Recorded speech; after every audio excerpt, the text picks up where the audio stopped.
우리는 이번 주에 더 좋은 소망이라는 주제로 히브리서 말씀을 살펴보고 있습니다. 먼저 우리는 주님께 완전히 헌신할 것을 붙잡았습니다. 그래서 끝까지 십자가를 붙들고 기도했습니다. 그리고 어제 우리는 우리에게 변할 수 없는 두 가지 약속이 있다는 것과 주님께서 우리의 소망이심을 붙잡고 기도했습니다. 그리고 오늘 말씀으로 이어지고 있습니다. 크게 보면 4장부터 7장까지는 예수님은 누구보다 뛰어난 대제사장이시다라는 큰 주제로 말씀이 이어지고 있습니다. 이러한 맥락 속에서 7장부터는 예수님이 제사장직이 뛰어나시다는 것을 말하기 위한 과정으로 레위 제사장들과 예수님의 예표인 멜기세덱을 비교하면서 멜기세덱이 뛰어나다라는 것을 말하고 있습니다. 쉽게 말하면 예수님이 뛰어난 대제사장이시다라는 것을 말하기 위해 레위 제사장들과 멜기세덱을 비교하고 레위 제사장들보다 멜기세덱이 더 뛰어나다고 이야기하고 있는 것입니다. 오늘 말씀 1절부터 3절은 예수님의 예표인 멜기세덱이 어떤 존재인지에 대해 말하고 있습니다. 그리고 4절부터 10절은 이런 멜기세덱이 이스라엘 역사 가운데서 제사장 직무를 담당했던 레위 지파의 제사장보다 어떻게 더 뛰어난지에 대해 이야기하고 있습니다. 오늘 말씀을 함께 묵상하면서 오늘도 예수님으로 사는 우리 예수님의 사람들에게 어떤 말씀을 붙잡고 기도하게 하시는지 함께 살펴보고 싶습니다. 첫 번째로 하나님께서 우리 삶에 멜기세덱과 같은 사람을 주신다는 것을 붙잡았습니다. 오늘 말씀 1절부터 3절을 보면 이 멜기세덱은 살렘 왕이요 지극히 높으신 하나님의 제사장이었습니다. 그는 아브라함이 여러 왕을 무찌르고 돌아올 때에 그를 만나서 축복해 주었습니다. 아브라함은 모든 것의 10분의 1을 그에게 나누어 주었습니다. 첫째로 멜기세덱이란 이름은 정의의 왕이라는 뜻이요 다음으로 그는 또한 살렘 왕인데 그것은 평화의 왕이라는 뜻입니다. 그에게는 아버지도 없고 어머니도 없고 족보도 없고 생애의 시작도 없고 생명의 끝도 없습니다. 그는 하나님의 아들과 같아서 언제까지나 제사장으로 계신 분입니다. 멜기세덱에 대해 쭉 이야기하고 있습니다. 성경에서 멜기세덱은 총 3군데에서 언급됩니다. 창세기와 시편과 우리가 살펴보고 있는 히브리서에서 등장하게 됩니다. 창세기는 히브리에서도 나와 있듯이 아브라함과 함께 등장합니다. 아브라함이 메소포타미아에서 요단에 침입한 동맹한 왕들을 무찌르고 이기고 돌아왔을 때 아브라함은 멜기세덱으로부터 축복을 받았습니다. 그리고 시편에서도 언급이 되는데 앞으로 오실 예수님에 대해 이야기하는 내용에서 등장합니다. 그리스도는 왕이다. 그리스도는 제사장이다. 그리스도는 심판자이다. 이렇게 예수님에 대해서 이야기할 때 멜기세덱이 언급되어 있습니다. 그리고 오늘 히브리서에서도 등장합니다. 오늘 말씀 3절을 다시 보면 그에게는 아버지도 없고 어머니도 없고 족보도 없고 생애의 시작도 없고 생명의 끝도 없습니다. 그는 하나님의 아들과 같아서 언제까지나 제사장으로 계신 분입니다. 멜기세덱이 아버지도 없고 어머니도 없고 족보도 없고 생애의 시작도 생명의 끝도 없다고 해서 멜기세덱이 인간의 몸을 입은 천사라거나 그 외에 어떤 유령 같은 존재라는 말이 아닙니다. 다만 구약을 볼 때 멜기세덱의 출생이나 사망이나 혹은 혈통이나 계보 등에 관해 어떠한 기록도 없다는 것을 볼 수 있습니다.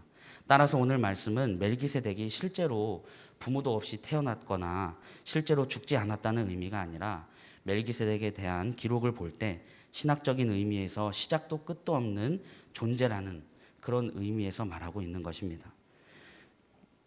이러한 멜기세덱의 모습을 이야기하면서 동시에 예수님을 이야기하고 있습니다. 물론 예수님은 어머니도 있었고 족보도 있었지만 신학적인 의미에서는 아버지도 어머니도 족보도 없습니다. 그런데 이런 멜기세덱의 모습을 유대인 전통에서 관점에서 바라보자면 아주 이상한 일이 아닐 수 없습니다. 왜냐하면 유대인들은 하나님의 선민으로서 혈통적 계보를 중요시했습니다. 특히 제사장은 족보를 통해 자기의 선조를 증명해야 할 그런 의무가 있었기 때문입니다. 그래서 멜기세덱처럼 예수님을 예표하는 인물이고 이스라엘의 조상 아브라함과도 연결되어 있는 이 멜기세덱에 대해 구약의 기자들이 어떠한 기록도 남기지 않고 단지 중요한 몇 가지만 기록하면서 나머지 부분은 모두 침묵 속에 남겨둔 것을 보면 이스라엘에 있어서는 이상한 일이 아닐 수 없습니다.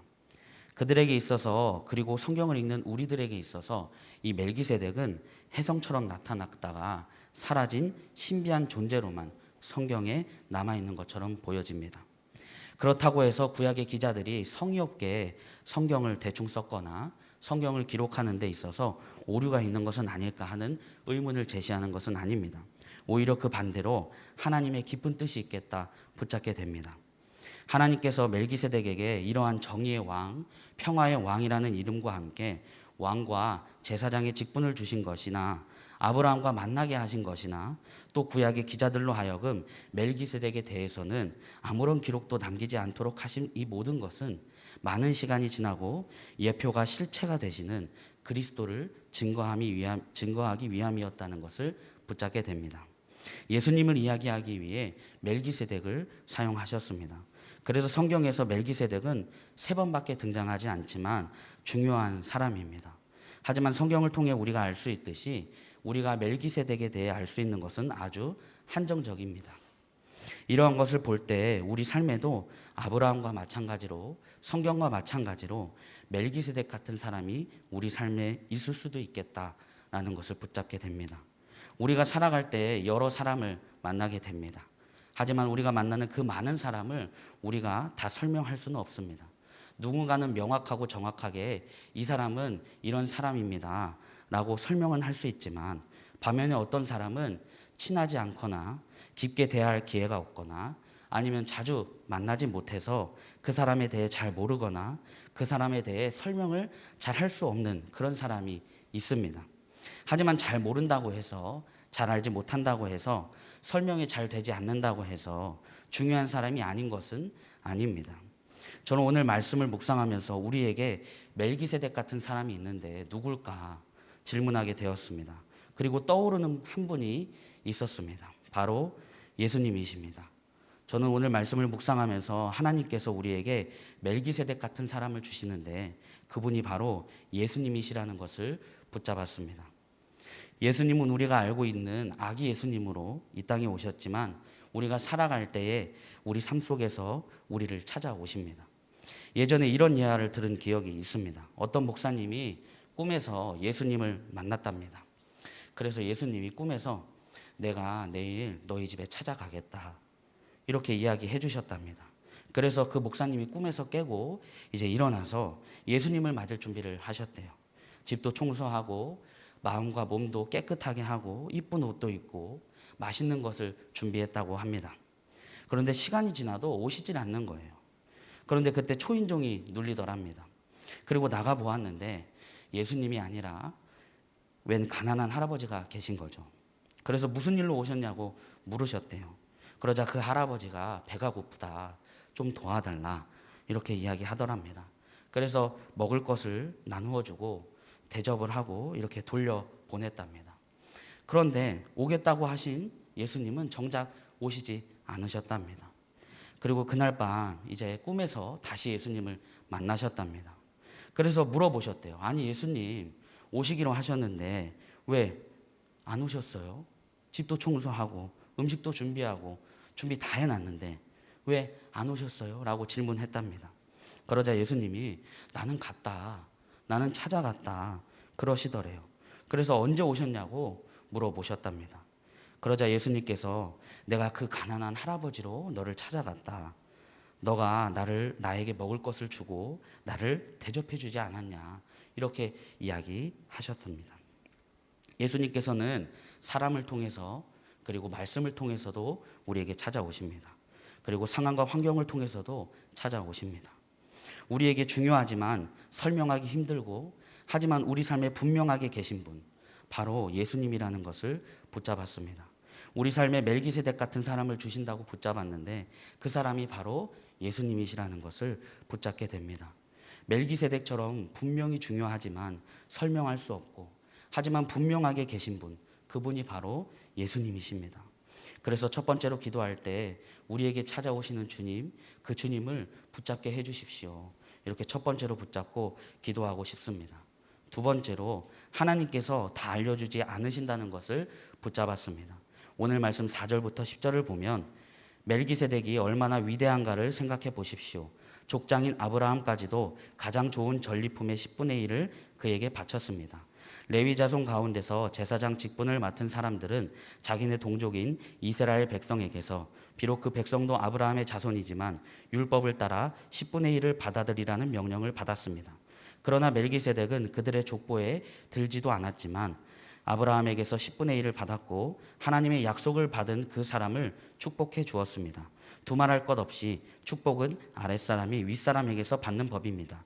한편에서는 죽을 수밖에 없는 사람들이 10분의 1을 받고 다른 한편에서는 살아계시다고 입증되시는 분이 그것을 받았습니다. 말하자면 10분의 1을 받는 레위까지도 아브라함을 통해서 10분의 1을 바친 셈이 됩니다. 멜기세덱이 아브라함을 만났을 때에는 레위는 아직 자기 조상 아브라함의 허리 속에 있었으니 말입니다. 레위 제사장들보다 멜기세덱이 더 뛰어나다는 것을 보여주고 있습니다. 이스라엘 조상 아브라함조차 멜기세덱에게 왕들을 이기고 가져온 좋은 물건들 중에서 11조를 바친 이야기를 하고 있습니다. 아브라함의 자손인 레위 지파 제사장들은 율법의 명령에 따라 이스라엘 다른 지파들에게서 10분의 1을 받을 권한을 보장받았습니다. 하지만 멜기세덱은 레위 족보에 속하지도 않으면서도 아브라함에게서 10분의 1을 받았습니다. 그리고 아브라함에게 축복해 주었습니다. 복은 높은 사람이 낮은 사람에게 빌어주는 것을 말하면서 멜기세덱이 아브라함보다 우위에 있다는 것을 말하고 있습니다. 이것은 레위 제사장들보다 멜기세덱이 더 뛰어나다는 것을 말하고 있는 것입니다. 그리고 레위 지파의 제사장들은 언젠가 죽을 사람들이었지만 멜기세덱은 성경의 증언대로 영원히 살아있다고 말하고 있습니다. 이렇게 멜기세덱에 대해 쭉 설명하고 있습니다. 하지만 우리는 여전히 멜기세덱에 대해 알고 있는 것은 한정적입니다. 제가 오늘 말씀을 준비하면서 썼다 지웠다를 몇 번이고 반복했습니다. 잘 써지질 않았습니다. 저도 멜기세덱에 대해 주석이나 그런 것을 찾아봐도 대부분 내용이 비슷하기 때문에 새로운 내용이 있질 않았습니다. 예수님의 예표다. 아브라함에게 축복한 왕이자 제사장이다. 이 정도였습니다. 그래서 말씀이 잘 안 써지고 있었는데 조승희 목사님이 몇 번 썼다 지웠냐고 물어보시더라고요. 그래서 제가 안 세봐서 잘 모르겠지만 한 10대 번은 썼다 지웠다 한 것 같다라고 말하니까 목사님이 이렇게 이야기해 주시더라고요. 한 100번은 해야 한다. 그래서 제가 그러면은 써지냐라고 물었습니다. 그랬더니 모른다고 하시더라고요. 저는 이 대화를 통해 깨닫게 된 것은 모른다는 것입니다. 오늘 제목과 같이 하나님께서는 모든 내용을 알려주시는 것이 아니라 필요한 내용을 알려주십니다. 우리가 멜기세덱에 알고 있는 것이 한정적인 것처럼 멜기세덱처럼 중요한 인물이지만 설명할 수 있는 부분이 많이 있는 것처럼 하나님께서는 다 알려주지 않으신다는 것을 살면서 알게 됩니다. 하지만 그럼에도 하나님께서 우리에게 알려주시는 것이 있다는 것을 붙잡게 됩니다. 바로 예수님이십니다. 예수님이 우리를 사랑하신다는 것, 그것은 명확하고 분명하게 보여주셨고 우리에게 꼭 필요한 내용으로 알려주셨다는 것을 붙잡게 됩니다. 미국의 낙스 신학대학원 설교학 교수님인 브라이언 채플 목사님이 젊었을 때 광산 근처에서 사역을 하실 때 인상 깊었던 성도 이야기를 하셨습니다. 그 성도는 젊은 나이에 광산에서 일을 하다가 부상을 당해서 그 이후로 평생 장애를 안고 살던 분이셨답니다. 옆에서 지켜보기도 너무 삶이 고달프셨대요. 그런데 그분의 얼굴은 늘 행복으로 가득했답니다. 브라이언 목사님이 사역하면서 그 교회에서 가장 행복한 성도하면 그분이 떠오를 정도로 행복해 보였답니다. 모든 교우들이 인정할 만큼 그렇게 보이셨대요. 어느 날 나이가 든 이 성도에게 한 젊은이가 찾아와서 이렇게 말했답니다. 어르신, 믿음의 사람이라는 말을 들었습니다.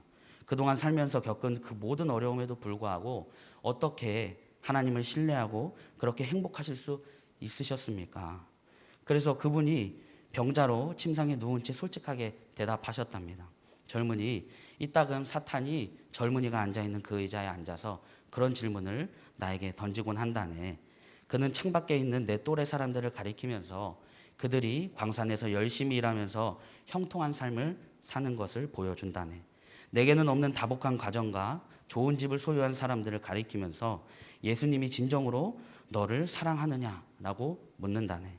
사탄은 나처럼 다리가 부러지지 않고 육신이 멀쩡한 노인들을 가리키고 그들의 건강한 육체를 보여주면서 예수님이 정말로 너를 사랑하느냐라고 묻는다네.